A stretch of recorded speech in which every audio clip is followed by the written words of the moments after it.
একাধিক প্রশ্ন করিনি তোমায় কখনো। তুমি কি দিয়েছ আমায়, কি দাওনি, কি তুমি দিতে পারো না কখনো। তোমাকে প্রশ্নের ঝড়ে বিব্রত করে তোলা আমার ইচ্ছা নয়, ছিল না, থাকবেও না কখনো।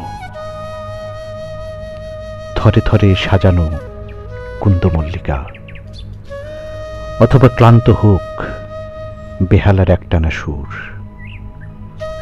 তবু আমি প্রশ্ন করিনি তোমায় কি কাজে আটকে পড়েছিলে, ঘরে না বাইরে। কখনো দেখি নির্মেঘ আকাশে মেঘের লক্ষণ, অপ্রাপ্তবয়স্কদের চড়ুই ভাতিতে শরিক হই কখনো, কখনো বা অবিশ্রান্ত ঝর্ণার গানে কান মেলায়। শুধু তুমি হেলির ধূমকেতুর মতো মাঝে মাঝে এসে দেখা দিয়ে যেও। আমি এক অনন্ত নক্ষত্র হয়ে তোমার প্রতীক্ষায় থাকব অসীম আকাশে।